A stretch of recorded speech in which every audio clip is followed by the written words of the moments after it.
Gloire à Dieu, gloire au Seigneur, gloire au puissant Jésus, pour sa grâce et sa volonté dans nos vies, chaque fois qu'il nous invite à pouvoir lui laisser s'exprimer en nous. Je bénis le nom du Seigneur pour tout le temps que nous avons passé ensemble à rechercher sa volonté et à rechercher la manière et la façon dont il aimerait nous diriger, à rechercher les fondements et à rechercher tout ce qui peut nous maintenir dans sa victoire. Et nous avons touché plusieurs points concernant le combat spirituel. Et pour ce qui concerne la semaine passée, le Seigneur nous a encore dirigé sur les ruses du diable. Je bénis le nom du Seigneur pour tous ceux qui nous suivent depuis ce moment, tous ceux qui sont attentifs à ces gens d'enseignement, tous ceux qui se disposent pour pouvoir partager avec nous le temps dans la présence de Dieu pour écouter sa parole. Que le Seigneur vous bénisse. Seigneur bénisse aussi toutes les différentes plateformes qui sont dans lesquelles sont relayés ce live, ce direct, à savoir Victoire Live, à savoir aussi la télévision, la radio, les Victoire Live, et aussi le Facebook, le YouTube. Le Seigneur bénisse tous ceux qui, de loin comme de près, nous suivent à travers ces différentes plateformes. Je tiens aussi à faire un coucou à tous ceux qui nous suivent ponctuellement, tous ceux qui nous suivent avec beaucoup d'attention. Je tiens à bénir le nom du Seigneur pour la vie de tous ceux qui aiment la parole de Dieu, qui désirent être dans la présence de Dieu. Je tiens à souligner que c'est la meilleure partie, c'est la bonne part, parce que le Seigneur a dit dans le psaume que 119, à partir du verset 94, si j'ai bonne mémoire, pour dire que lorsque nous avons la parole de Dieu dans nos vies, elle nous rend plus sages que nos ennemis. Donc être dans la présence de Dieu, être avec la parole de Dieu, c'est la bonne part qui nous rend plus sages et nous met au-dessus de nos ennemis. Que le Seigneur nous accorde encore sa grâce pour ce soir.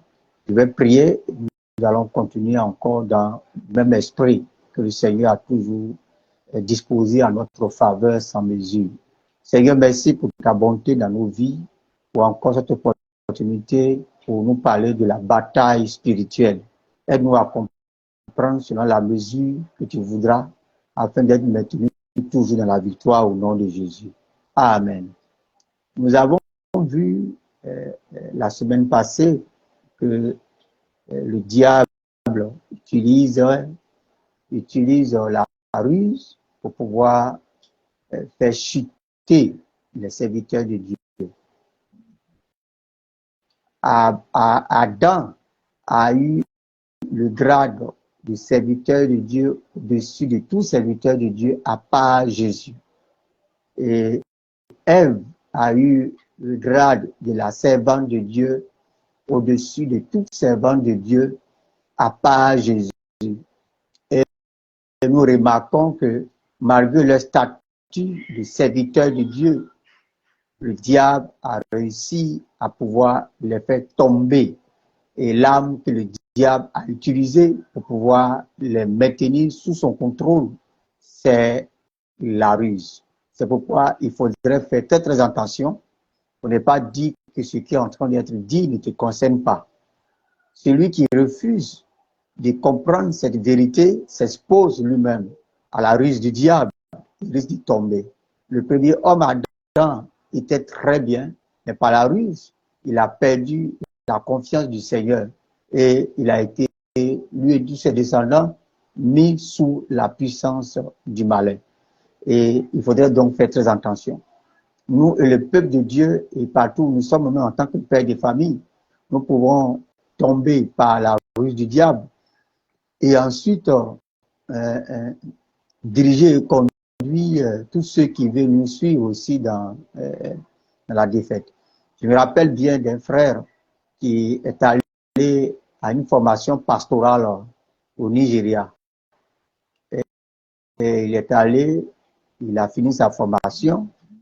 Lorsqu'il est arrivé, il y avait un autre gars qui l'a appelé pour que celui-ci vienne prendre encore un pot de vin. Et il a laissé sa Bible écouter, il a suivi son ancien camarade. Voilà, je vois. Prendre un pot de vin, accompagné de femmes. Et je vous assure, jusqu'au jour d'aujourd'hui, ça chute. Hein. Après cela, il a chuté. Il n'a plus eu l'occasion de pouvoir se relever encore davantage. Il faudrait faire très attention. Tu peux être un très bon chrétien zélé au début, mais si tu n'as pas saisi la main du Seigneur jusqu'au bout, l'ennemi peut utiliser la ruse et te détruire avec cette âme. Elle est très redoutable. Nous avons aussi parlé du mensonge qui fait partie même de la vie du diable qu'il utilise pour pouvoir maintenir les gens sous son contrôle. Il faudrait faire aussi très attention à cela. Nous n'allons pas prendre notre temps pour parler du diable. Nous allons aujourd'hui parler de ce que Dieu a fait qui fonde notre victoire sur le diable. Pourquoi nous qui sommes enfants de Dieu pouvons dire que nous avons été au-dessus de lui et non pas sous? Dans Genèse chapitre 3, verset 15, dans Genèse chapitre 3, verset 15, juste après la chute de l'homme par la ruse, nous remarquons que le Seigneur fait une déclaration prophétique et dit: je mettrai inimitié entre toi et la femme, entre ta postérité et sa postérité. Celle-ci t'écrasera la tête et tu lui blesseras le talon. Donc, on remarque ici, le Seigneur parlait au serpent, mais derrière le serpent se cachait son maître, puisqu'il était déjà possédé par le diable. Et le Seigneur parlait pour dire que c'est vrai que tout homme possède désormais le venin, la puce du diable, et donc est infecté par ce virus qui va le maintenir perpétuellement dans le péché et sous la domination des ténèbres. Mais je fais la promesse de pouvoir faire descendre sur terre une autre vie, mais cette vie-là va apparaître de la femme. Elle ne sera pas de la sémence de l'homme, parce que toute sémence de l'homme est infectée et corrompue par la sagesse des ténèbres et la vie des ténèbres. Donc, il faudrait faire recours à une autre vie. Et cette autre vie-là, c'est elle qui sera au-dessus de l'autorité diabolique. Quand le Seigneur dit, et celle-ci t'écrasera la tête, le Seigneur faisait allusion à celle-ci va t'arracher l'autorité et va te limiter dans tes actions. Celle-ci va être au-dessus de toi et non pas en dessous. Celle-ci va te faire perdre ta royauté, peu importe là où tu te trouves. Le Seigneur donc, déclare une parole prophétique et pour dire que oui, effectivement, de la femme va venir une postérité. Donc, à part cela, tous ceux qui sont descendus d'Adam, que ce soit Caïn, que ce soit Abel, que ce soit Seth, que ce soit Enoch, toute personne, même ceux qui ont marché fidèlement avec le Seigneur, ils ont marché avec lui, c'est vrai, mais avec la faiblesse de la vie déjà sous contrôle du ténèbre. Et le Seigneur comprenait cela. Le Seigneur apportait sa miséricorde et sa grâce envers l'homme pour que l'homme puisse se maintenir dans sa présence un petit peu. C'était très important à comprendre cela. Mais ce n'était pas facile parce que la chair et l'Esprit Saint de Dieu avaient du mal à collaborer. Bien, la chair dans l'homme peut commencer à influencer l'homme timidement, mais elle finit par prendre le dessus sur la volonté de l'homme et faire chuter l'homme de la volonté de Dieu. C'est pourquoi il faut faire très, très attention. Et Dieu, voyant cela, savait que ce qu'il devrait faire, c'était de se préparer à la descente et à la venue de ce fils de la postérité. Et c'était très important parce que car, selon Romains chapitre 5, verset 18 à 19, par l'obéissance d'un seul, par l'obéissance d'Adam, tout le monde est devenu pécheur, privé de la volonté de Dieu, privé de la gloire de Dieu. Donc, pas aussi descendre d'un seul, c'est-à-dire par un seul descendant. Il faudrait qu'il y ait aussi, tout le monde soit justifié. C'est très important. Mais j'aimerais qu'on retienne que juste après la chute, tous les hommes, peu importe qu'ils sont, même avec leur habit sacerdotal, quoi que ce soit, n'ont pas d'autorité, de puissance au-dessus du diable. Selon 1 Jean 5 du 9, il déclare que euh, euh, euh, nous savons que nous sommes de Dieu et que le monde entier est sous la puissance du malin. Donc, il n'y a pas un homme qui est au-dessus de la puissance du diable, nous l'avons vu précédemment. Donc, il fallait ce fils de la postérité-là qui avait reçu mandat, avait reçu l'onction d'être au-dessus du diable. Et c'est lui que le ciel pouvait compter pour pouvoir arrêter les bêtises et les actions de l'ennemi. Et le Seigneur a jugé bien de le faire. C'était très, très important. Et par la grâce de Dieu, ce fils de la postérité a pu naître. Oh, Dieu est merveilleux. Il a pu naître, il est né d'une vierge. Le Seigneur a utilisé les entrailles d'une sœur qui s'appelle Marie. Et Dieu a utilisé ses entrailles pour former un corps à cette descendance-là, à cette nouvelle descendance de l'homme qui allait avoir le pouvoir et l'autorité sur les ténèbres. Et les entrailles de Marie ont servi à lui donner un corps. C'est pourquoi, lorsqu'on prend Hébreux chapitre 10, à partir du verset 5 à 6, il dit qu'il descend et il a dit il vient au Dieu faire la volonté du Père et le Seigneur lui a donné un corps. Et c'est par les entrailles de Marie que le corps lui a été donné par la miséricorde et par notre Dieu qui peut tout faire. Souvent, on prend Dieu pour notre camarade et il y a des questions qui se posent souvent sur les réseaux sociaux que si Jésus était Dieu, qui était alors dans le sein de Marie? C'était un enfant Jésus, un homme, ou bien c'était Dieu qui était dans le sein de Marie? Au fait, c'est de l'incompréhension. C'est Dieu qui a décidé d'être dans le ventre d'une femme. C'est sa décision. Et comment il allait le faire? Bien vrai qu'il était dans le ventre d'une femme, d'une pauvre, il est toujours Dieu. Il avait la possibilité. Et c'est ce qu'il a fait. Bien vrai qu'il était dans le ventre de cette dernière pour qu'elle lui donne un corps physique. Et là, cela ne l'a pas empêché d'être Dieu, d'être au-dessus de tout. Dieu peut tout. Tout calcul des hommes ne peut pas limiter Dieu dans ce qu'il est. Tout ce qu'un homme sait de Dieu, Dieu est au-delà. Donc ne nous limitons pas dans nos petites discussions d'hommes qui sont nés hier pour limiter Dieu dans sa sagesse infiniment variée. C'était très important pour nous. Et Dieu décide donc de le faire. Et par la grâce de Dieu, elle naît. Mais il y a quelque chose qui est très important pour nous qu'on doit remarquer.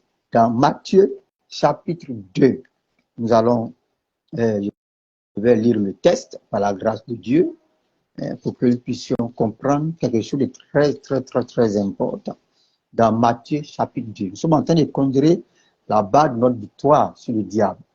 Dans Matthieu chapitre 2, à partir du verset 1, je lis la parole de Dieu.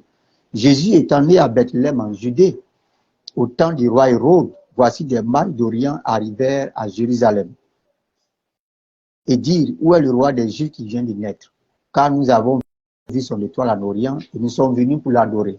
Le roi Hérode, ayant appris cela, fut troublé, tout Jérusalem avec lui. Il assembla tous les principaux sacrificateurs et les scribes du peuple, et il s'informa d'eux où devait naître le Christ. Il lui dit à Bethléem en Judée, car voici ce qui a été écrit par le prophète. Et toi, Bethléem, terre de Juda, tu ne cèdes pas la moindre entre les principales villes de Juda, car de toi sortira un chef qui fera paître Israël, mon peuple. Alors Hérode fit appeler en secret les mages et s'enquit soigneusement auprès d'eux depuis combien de temps l'étoile brillait. Puis il les envoya à Bethléem en disant, allez et prenez des informations exactes sur le petit enfant. Quand vous le retrouvez, faites-le moi savoir, afin que j'aille aussi moi-même l'adorer. Après avoir entendu le roi, il partit. Voici l'étoile qu'ils avaient vue en Orient marcher devant eux, jusqu'à ce temps arrivé au-dessus du lieu où était le petit enfant, elle s'arrêta. Quand ils aperçurent l'étoile, ils firent aussi celle d'une grande joie. Ils entrèrent dans la maison, virent le petit enfant avec Marie, sa mère. se prosternaient, l'adoraient. Ils ouvrirent ensuite leur trésor et lui offrirent en présent de l'or, de l'encens, de la myrrhe. Puis divinement avertis, en songe de ne pas retourner vers Hérode, et regagnèrent leur pays par un autre chemin. Amen. Nous remarquons qu'après la naissance de ce premier-né, de cette postérité qui écrase la tête du serpent, le Seigneur décide donc de pouvoir le révéler à ceux qui l'attendaient de tout leur cœur. Parce que si tu ne cherches pas Dieu de tout ton cœur, tu ne peux jamais le trouver. Pourquoi? Quand il est né, le premier-né de la postérité, Jésus, celui que tout le monde attendait pour pouvoir avoir la force d'écraser la tête du serpent, Dieu n'est pas allé se révéler au bishop de son temps, aux gens qui étaient là. C'est parce qu'ils étaient préoccupés à autre chose. Cette affaire de Jésus est très, très critique. Tu peux avoir tous les titres, mais éviter de le connaître. Si tu t'amuses à pouvoir faire de ça un jeu ou un amusement, Dieu a préféré se révéler aux bergers, des gens qui étaient là parce qu'ils avaient à cœur l'arrivée du berger, l'arrivée du roi des rois, l'arrivée de celui qui allait écraser la tête du serpent promis depuis Genèse. Ils s'attendaient à lui. Et quand il est arrivé, le Seigneur est allé leur annoncer son arrivée, qu'il est vraiment arrivé. Et il s'est révélé aux mages. Bien vrai qu'ils étaient des mages, mais ils recherchaient le Seigneur pour dire s'il y a un Dieu vraiment qui existe, qui peut nous faire sortir de cette situation. S'il y a vraiment quelqu'un qui peut être plus fort que le diable, que le Seigneur nous révèle. Et Dieu leur a révélé Jésus. Et quand ils ont eu la révélation de Jésus qui est né, le premier-né de la postérité, de la femme qui va écraser la tête du serpent, ils sont donc arrivés pour trouver Hérode, le roi, qui était en son temps roi de Bethléem et des contrées. Et on remarque que quand Hérode, ils ont trouvé le roi Hérode pour leur demander s'il n'a pas aussi entendu. Parce que pour les mages, celui que tout le monde entier attend, s'il doit venir, ça doit être un événement. C'est comme un chef d'État arrive quelque part, on annonce l'arrivée d'un chef d'État. Toutes les présidents d'institutions, les préfets, les sous-préfets, les gens l'attendent. Il y a un engouement qui se prépare pour accueillir le roi des rois, pour accueillir le chef de l'État. Donc, pour les mages, si celui que tout le monde entend depuis Genèse 3,15 est arrivé, toutes les nations devaient se préparer à le recevoir, devaient être en fête. Pour eux, c'était quand même étonnant. Hein? Et ils ont trouvé Jérusalem, ils ont trouvé Bethléem bizarre. Et ils ont dit, mais c'est pas normal ce qui est en train d'arriver. Et ils ont demandé à Hérode, est-ce que vous n'avez pas entendu qu'il est né vraiment? Parce que les prophètes l'ont dit. Donc on remarque les mages qui suivaient la parole de Dieu avec attention pour pouvoir recevoir la révélation qui y était inscrite. Et lorsqu'ils ont parlé à Hérode, on a remarqué là, Hérode leur dit, voilà, allez voir ce roi des rois, là, allez le voir. Quand vous allez partir le voir et que vous le trouvez, revenez vers moi pour que moi aussi j'aille l'adorer. Encore la ruse du diable. Hérode ici typifie le diable. Il veut détruire cet enfant. Il ne veut pas qu'il vienne sur la terre. Le fait qu'on lui dise qu'il y a une étoile qui est née, l'étoile qui brille au-dessus de toutes les étoiles, le roi des rois, ça dit pour lui, il ne doit pas avoir notre roi, pas lui. Sur la terre, nous avons le roi des ténèbres qui règne sur la terre des ténèbres. Lorsque quelqu'un veut devenir lumière, ou quelqu'un devient lumière, automatiquement, ça ébranle son royaume. Lorsque quelqu'un se dispose pour laisser Dieu, il l'utiliser pour le règne de Dieu, ça l'indispose, ça lui crée tous les problèmes. Donc, il va utiliser la ruse. Cette ruse-là pour maintenir l'homme sous son contrôle. Comme il voulait contrôler ce roi jusqu'à décider de sa mort, de sa vie, alors il utilise la ruse envers ceux qui cherchent à le rencontrer. Il dit, allez le voir. Vous le voyez, contentez-vous seulement de le voir. Ne restez pas avec lui. Venez, retournez à moi. Retournez à moi. Je vais bien vous accueillir, vous offrir l'hôtel, vous donner bien à manger, l'hospitalité, tout ça, je vais vous donner tout. Mais revenez seulement à moi juste après l'information que vous aurez reçue de Jésus. Bien aimé, on ne va pas chercher à voir, rencontrer Jésus pour seulement nous contenter de son information. Si cette information est vraie, Jésus est vrai, même si tu ne crois pas, parce qu'il sera toujours vrai, parce qu'il est la vérité. Et lorsqu'on découvre Jésus, c'est de le saisir et de le suivre, plutôt que de retourner vers Hérode, le roi ténèbres. Beaucoup de nos frères, beaucoup de personnes aujourd'hui ont commis cette erreur après avoir touché à celui qui donne la provision pour écraser la tête du serpent, se sont contentés seulement de son histoire, se sont contentés seulement des informations qu'on peut recevoir de lui, avec même des gros diplômes de recherche théologique ou bien psychologique. Et après cela, juste contentant, mais la vie est toujours sous contrôle du diable, sous contrôle des robes. C'est pourquoi j'aimerais que tu fasses très attention. Rencontrer Jésus est très, très, très important. Lorsqu'on rencontre Jésus, il doit avoir forcément changement de vie.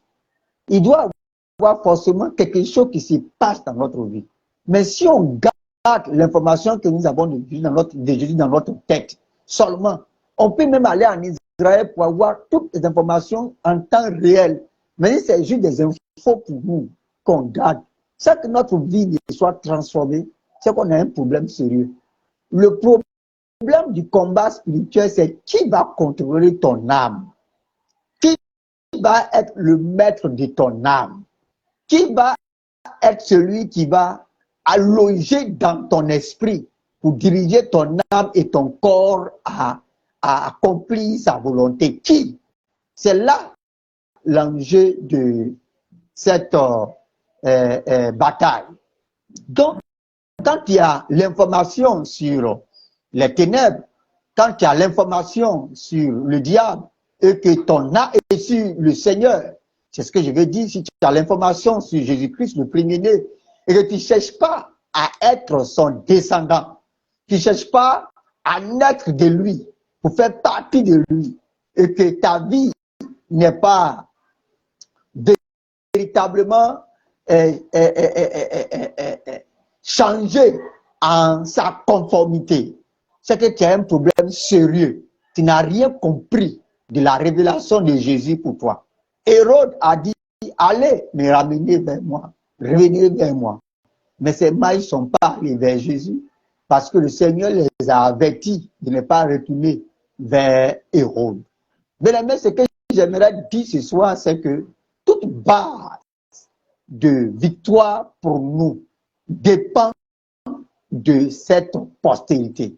Si je ne suis pas de cette postérité, je suis déjà vaincu d'avance.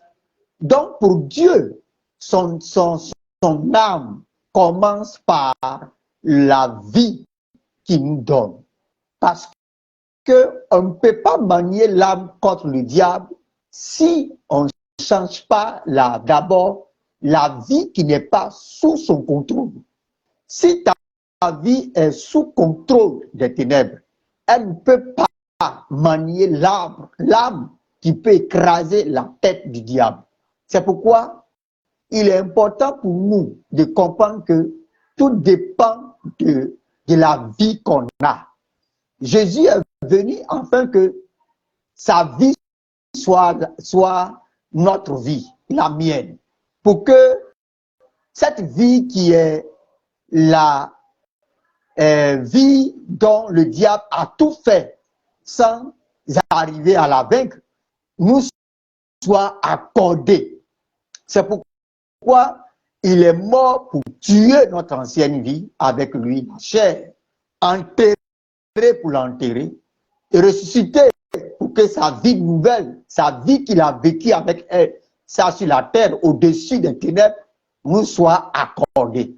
C'est cette vie que Christ nous offre par notre foi en lui. Lorsqu'on la reçoit, c'est cette vie-là qui nous donne la base de notre victoire sur le diable. La base de notre victoire sur le diable ne dépend pas de notre diplôme, ne dépend pas de notre savoir, ne dépend pas de notre recherche psychologique, mais dépend de la vie qu'on a. C'est la vie qu'on a qui combat le diable. C'est la vie qu'on a qui soit est au-dessus du diable ou en dessous du diable. Si on ne prend pas soin de revenir aux fondamentaux pour saisir la vie que Dieu nous offre, la vie éternelle, nous sommes déjà vaincus d'avance dans cette bataille. C'est pourquoi que le Seigneur nous aide à comprendre cette vérité fondamentale. La vie que le Seigneur nous offre est très très importante. Saisissons-la. Saisissons la vie éternelle. Saisissons la vie du roi des rois. Saisissons la vie de Jésus-Christ. Laissons la vie du monde. Parce que la vie du monde est une vie dont le diable tient en main. C'est une vie qui est en dessous de toute la puissance du diable. C'est une vie sous contrôle du roi des ténèbres qui est Satan. Donc, entrer dans le moule du monde pour faire quoi que ce soit, c'est être déjà vaincu parce que notre victoire se définit par qui contrôle, qui est dans ton esprit, qui contrôle ton âme et ton corps. Et ce qui nous pousse vers le monde vient du diable. C'est pourquoi quand on prend 1 Jean chapitre 2 verset 15, la Bible dit « N'aimez point le monde, ni les choses qui sont dans le monde. » Parce que le monde et les choses qui sont dans le monde viennent du roi contrefaçon, le diable. Et c'est lui qui les a institués, c'est lui qui les a inspirés, c'est lui qui les a tout construits. Donc, aimer le monde et les choses qui sont dans le monde nous confirment nous confirment là où nous sommes tenus. Si tu es tenu par le diable, tu peux être même un grand archevêque, mais le monde te plaît beaucoup. Le monde et tout ce qui est dans le monde te plaît beaucoup.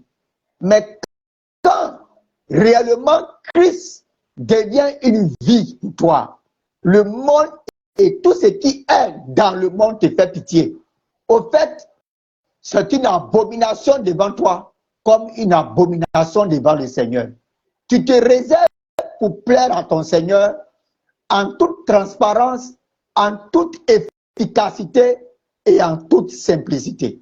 Pour aujourd'hui, là où le Seigneur voudrait attirer notre attention, le combat spirituel dans lequel nous sommes engagés dépend, la victoire dépend du fondement de la vie que chacun d'entre nous a en lui.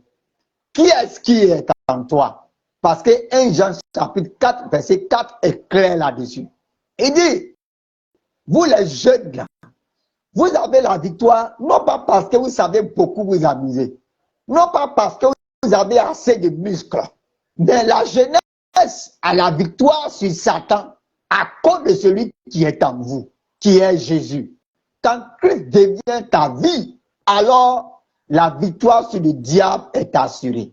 On ne parle pas encore des armes pratiques que Dieu donne aux chrétiens, mais il faut que d'abord, les bases d'abord soient affranchies. C'est comme pour faire partie de l'armée des États-Unis, il faut être américain ou nationalisé américain.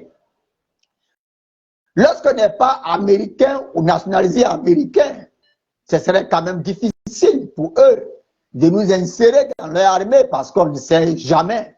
C'était très important. Donc, il faudrait d'abord à la base avoir une vie qui est celle qui est conforme à Jésus. Parce que c'est cette vie-là qui est la base de la victoire sur le diable. Parce que c'est elle qui descend de la femme qui écrase la tête du serpent. C'est cette vie-là qui descend de la femme, qui n'est pas de la sémence de l'homme et qui écrase la tête du serpent. Donc, cette vie est la base de notre victoire. C'est pourquoi, dans Jean chapitre 12, à partir du verset 20 à 32, vous pouvez lire à la maison, on remarque très bien Jésus.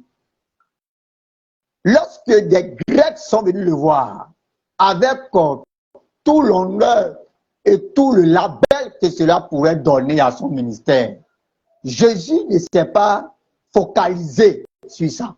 Il ne cherchait pas à avoir lui-même un label pour satisfaire le monde.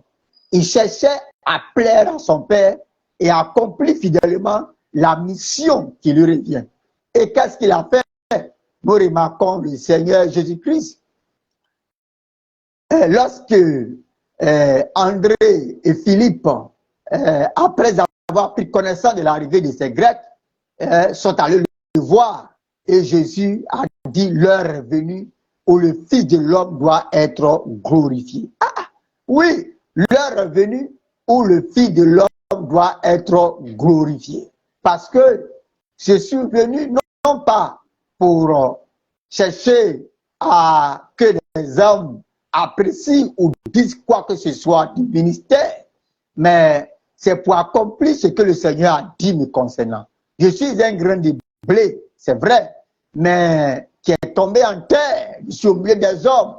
Mais si je ne meurs pas, je serai le seul qui est à la capacité d'écraser la tête du serpent. Donc, il faut que je meure pour que je sois multiplié. Pour que ceux qui sont comme moi, dans cette victoire sur le diable, soient aussi multipliés sur la terre. C'est pourquoi il a dit, et lorsqu'il a dit, il faut que l'heure est venue, il a aussi parlé du grain de blé qui est tombé en terre, qui doit mourir pour qu'il porte beaucoup de fruits. Parce que c'est le résultat de sa mort qui va multiplier son espèce et son espèce deviendra nombreux pour vaincre l'ennemi efficacement dans tous les secteurs d'activité et dans toutes les couches de la société. Et Jésus a réussi à le faire. Et une voix s'est fait entendre dans le ciel et la voix a dit que c'est lui, l'agneau de Dieu que j'ai offert pour que le monde entier soit enfin libéré de cette vie qui les maintient sous l'esclavage des ténèbres. Et c'était difficile pour les disciples d'entendre cette voix. Le Seigneur les a expliqués. Mais après avoir fini d'expliquer, la partie qui m'a vraiment touché dans Jean chapitre 12, nous remarquons le Seigneur dit clairement, à partir du verset 30, il dit maintenant a lieu le jugement de ce monde. Maintenant, le prince de ce monde sera jeté dehors. Maintenant a lieu le jugement de ce monde. Maintenant, le prince de ce monde sera jeté dehors, le verset 30. Waouh! Cela veut dire que ce qui va se passer, ce qui va s'accomplir, ce qui va faire, va extraire le diable du corps et de la vie de chaque personne qui va croire en lui. Le diable utilise chaque homme pour bâtir son monde. Donc si le diable est éjecté d'un homme, il est jeté dehors du monde. C'est très important. Le monde et tout ce qu'il habite est conçu, fabriqué de toutes pièces par lui. Donc quand un homme est sauvé et qu'il reçoit la vie de Christ, le diable perd un élément pour son monde. Donc il est jeté dehors. Et c'était une très bonne nouvelle. Et le Seigneur nous dit au verset 46, je suis comme une lumière dans le monde, afin que quiconque croit en moi ne demeure pas dans les ténèbres. Ce qui revient à dire que cette lumière qui est dans ce monde donne droit à tous, collés à lui, avec lui, leur donne droit d'être aussi ceux qui échappent au contrôle des ténèbres. C'est pourquoi Jean chapitre 1, verset 4 a été clair pour dire en elle, en Dieu, dans la parole, se trouve la vie. Et la vie était la lumière des hommes. Donc c'est cette vie que Christ est venu nous donner, qui éclaire chaque homme. Celui qui n'a pas cette vie est dans les ténèbres, même s'il est, après archevêque, c'est quoi qui est supérieur. Peu importe le titre qu'il a. Tous les autres hommes sont déjà sous les ténèbres. Mais souvent, la religion nous trompe. Et nous fait croire que comme nous sommes très, très religieux, avec un grand très religieux, alors nous sommes forcément exempts du contrôle des ténèbres. Quand celui qui l'eau dans ton esprit dirige ton âme et ton corps vers le monde et ce qui est dans le monde, alors sache que fallait prier pour ta conversion. Souvent on confond que Jésus même là, il a mangé avec les gens de mauvaise vie. La Bible dit qu'il était à table et les gens là sont venus vers lui. Donc ils sont venus le trouver et il ne les a pas refusés. Il a accepté qu'ils soient avec lui. Il a partagé avec lui le repas. C'est prophétique ce que Jésus a fait. Ce n'était pas un repas périssable. Moïse, la loi, donne la nourriture qui fait tourner les gens en rond pendant 40 ans sans les sauver. Mais lui, sa nourriture qui donne aux gens la vie éternelle. C'est la différence de cette nourriture. De la nourriture que ces gens de sont venus manger avec Jésus a été un acte prophétique. Pour dire qu'ils sont venus à Jésus pour manger la nourriture qui va changer leur vie. C'est ce qu'on doit faire. On doit laisser les gens de mauvaise venir nous trouver pour manger une nourriture qu'ils n'ont jamais reçue, qui va les réveiller, les convertir au Seigneur et les faire, et faire partie du royaume. Et non pas aller les trouver dans ce qu'ils font. Si ça nous plaît aussi, là, c'est grave. Aujourd'hui, on a commencé à faire, comme l'appelle, une combinaison du monde et de l'Église pour faire sortir une Église, ni monde, ni Christ. Et ça prend, hein? Et c'est milieu. Ça dit que tu es de l'Église, mais tu es là, c'est mélangé. Que Dieu nous aide. La Bible déclare que Dieu sépara la lumière d'avec les ténèbres. Là où il y a la lumière, là où Christ est, il n'y a pas de ténèbres là-bas. Il n'y a pas de mélange. Ça ne tient jamais. Et ça ne tiendra jamais. Parce que la chair ne peut jamais obéir à Dieu. La chair ne peut pas plaire à Dieu. La chair ne peut pas faire la volonté de Dieu. Donc, on n'est pas libéré de cette vie déchue qui est la chair, ce serait difficile pour nous de pouvoir nous défaire du diable parce que nous sommes déjà sous son contrôle. Que Dieu nous aide. Pour ce soir, sachez que la base de notre victoire dépend de la vie qu'on a. C'est pourquoi on doit tous aller vers le Seigneur pour dire, Seigneur, donne-moi cette vie que tu l'as eue au ressuscité. Cette vie ressuscitée que tu l'as eue, je vais aussi la posséder en abondance afin de pouvoir avoir accès à tes armes pour pouvoir vaincre l'ennemi. La semaine prochaine, on va voir les armes, mais ça commence par là. Si tu n'as pas la vie, tu ne peux pas bien combattre. Les gens combattent dans la défaite parce qu'ils n'ont pas la nationalité qui donne droit aux armes célestes. Il faut avoir une nationalité qui donne droit aux armes célestes. Le diable déplace les problèmes. Le diable distrait dans les problèmes. Il se déplace, il se camoufle, il ment. Et on pense qu'on est délivré, qu'on est libre de lui. Or, il est encore là pour chercher toujours à nous détruire et à nous posséder. Et il nous distrait pour ne pas que nous soyons libres de ses mains. Mais pour ce soir, bien-aimé, quelle vie as-tu? Quel est ce que cherche ta vie? Où te mène ta vie? Où te guide ta vie? Où te conduit ta vie? Dans le monde ou ce qui est dans le monde, ou au ciel et ce qui est dans les cieux. Si c'est dans le monde et ce qui est dans le monde, alors fais attention. Parce que rien de Christ n'attire un homme dans le monde ou ce qui est dans le monde. Ce qui est de Christ attire vers le ciel et ce qui est dans les cieux. Alors il faut prier et savoir quelle vie te dirige et savoir aussi si tu es toujours sous contrôle des ténèbres. J'ai écouté quelqu'un sur les réseaux sociaux qui disait que on peut être chrétien né de nouveau et puis être possédé clairement par le diable. C'est un esprit seulement que le diable ne veut pas avoir accès, mais ton âme et ton corps peuvent être possédés par le diable et il trouvait des arguments pour se défendre. Au fait, c'est lui qui est toujours possédé en tant que chrétien. Mais depuis la Bible, il n'a jamais été dit que quelqu'un est chrétien et qu'il est au contraire, quand quelqu'un est chrétien né de nouveau, il devient un instrument de Dieu pour écraser la tête du serpent.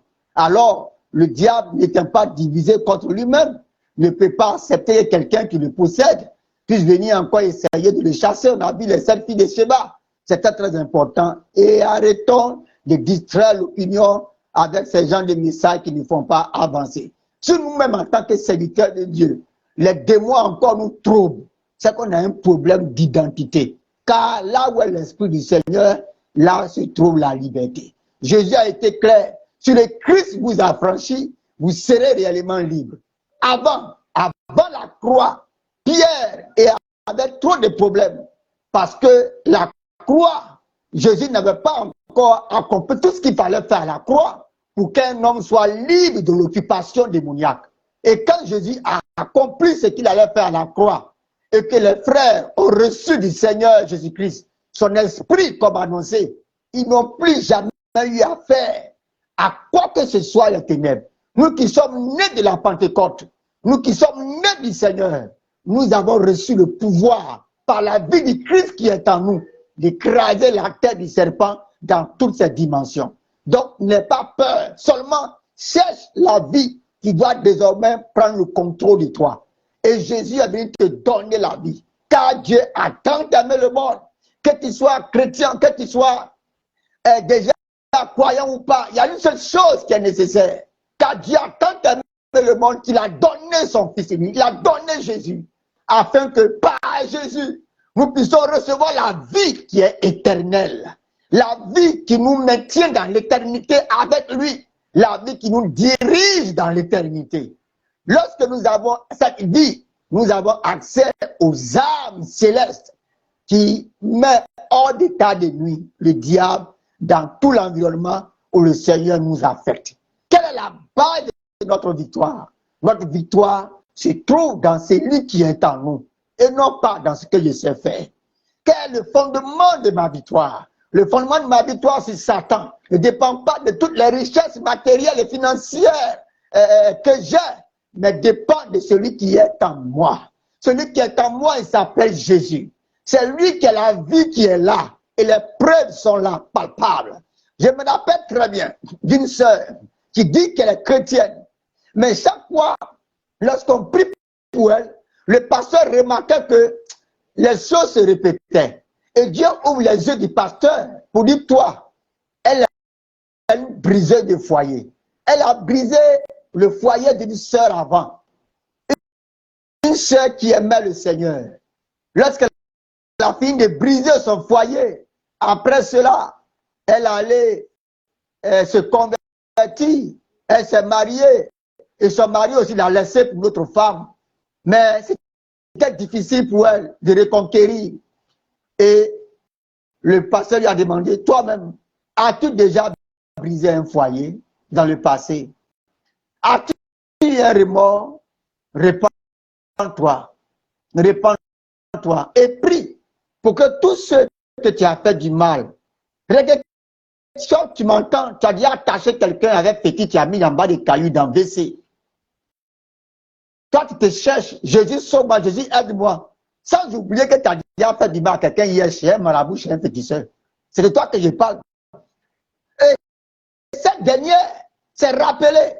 Elle a prié pour pouvoir aller se réconcilier. Et elle a prié pour que le Seigneur aide ce couple qu'elle a brisé auparavant. Comment de fois as-tu prié pour ce que tu as attaché hier? Ce que tu as envoyé là, non, ce marabout hier.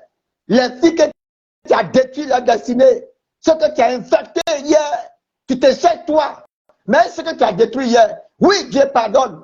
Mais tu as offensé Dieu, tu as aussi offensé les hommes. Donc il faut demander à Dieu de là aussi de faire miséricorde et pardonner toutes ces personnes. C'est très très important. Que Dieu nous aide à comprendre cela. Donc ici, il y a des fondements dans ta vie qui n'ont pas été vraiment bien réglés pour bâtir ta foi en Christ.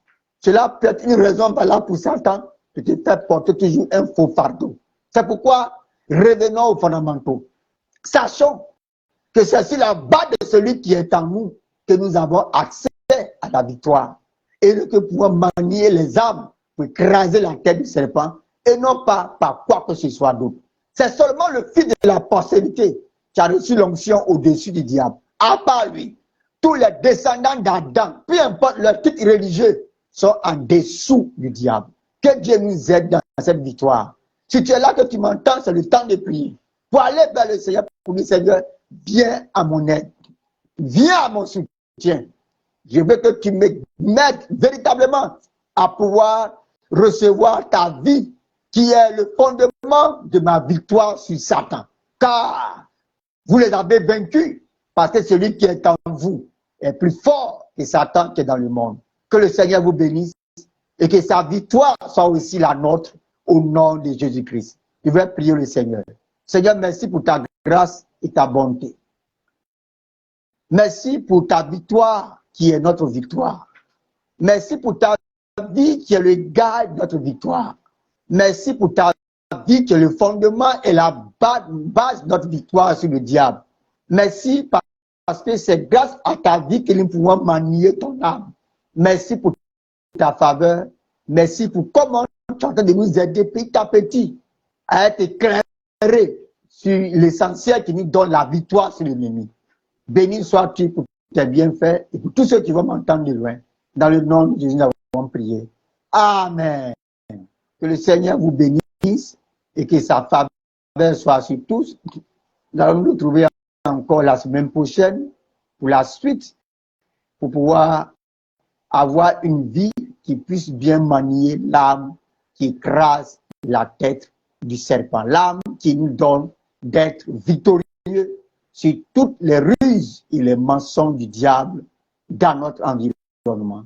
Que la paix soit sur toutes les nations, que la grâce de Dieu soit sur tous les fils et les filles des hommes, et que le nom du Seigneur Jésus continue de gagner de l'espace dans le cœur de tout homme, partout dans le monde entier, et que la Côte d'Ivoire soit dans la joie et dans la paix, dans le nom de Jésus-Christ. Amen. Au revoir et à la semaine prochaine.